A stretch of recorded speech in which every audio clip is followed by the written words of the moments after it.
You spoke here at iGB Affiliate London on how to identify and rescue lost links. Is this a common problem, and why is this so important to rectify? Well, it is a common problem in niches like gambling, betting, and all that because of the nature where the links are acquired, where these niches get the links. So it's like what I was explaining on my talk. It's like a vicious circle where brands of this niche get the links, and then a few months or weeks later they find that the links have gone and the traffic is dropping and rankings are dropping. So yeah, it's kind of a big issue, but that has to do with the nature of how the links were acquired, plus looking at other elements such as broken pages, 404s, and some other elements, but mostly it has to do with the technique used to acquire those links. What are the best tools for monitoring your existing links? Can webmasters do all this through the Google Search Console? Well, we spoke about the most effective tools to identify lost links. Search Console can be helpful, but it's not for broken links, and identifying broken links and lost links is perhaps not the best tool.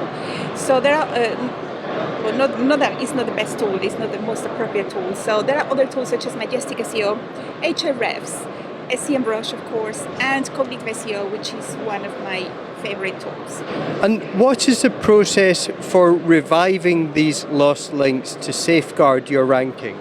In order to revive those links, we will have to collect those links that we identified as broken or lost, and then evaluate if it's really worth recovering them, or really depending on many factors. So the best technique would be to first undergo a link audit in length, and then running your website through the several tools I just mentioned, Majestic, Ahrefs, SEMrush, and if you could, Cognitive SEO, gather the analysis you got from each of the tools, then gather the links and evaluate if it's really worth getting each link.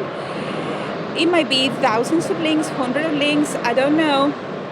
And then if it's links, for example, that come from authoritative publications, we will have to check out if it's worth actually undergoing, it's like an outreach process again. You will have to scrape contact details, emails, etc., and to see if it's worth actually recovering. For example, if you built a link on a national paper and it's gone within 6 months, and you realize after 6 months that it was published, that link, and you find out that it's gone, perhaps it's not going to be that easy to get that link back, even if you call the journalist or the editor or whoever you gave that link.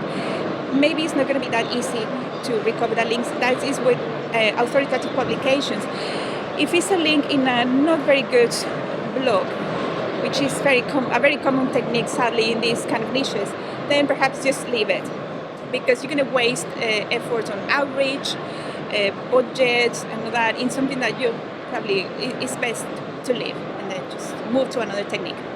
Is this something that webmasters are capable of taking on entirely by themselves? Yes. Identifying broken links, lost links is in actually everything that has to do with a backlink profile. It can be a little bit, it's not impossible, it's not like a dark science, but it's a lengthy process. So definitely something that an in-house SEO that a webmaster can do. It's just about running your analysis on the tools, and then find a couple perhaps of tutorials, or find someone who can help you and guide you how to conduct a link audit, how to identify those links. And then more importantly, it's not just about identifying the links, it's like evaluate them, find out if it's really worth recovering them and going through the link reclamation, which might not be a very sustainable technique, given that it many elements. So yeah, it's just about definitely something that a webmaster can do.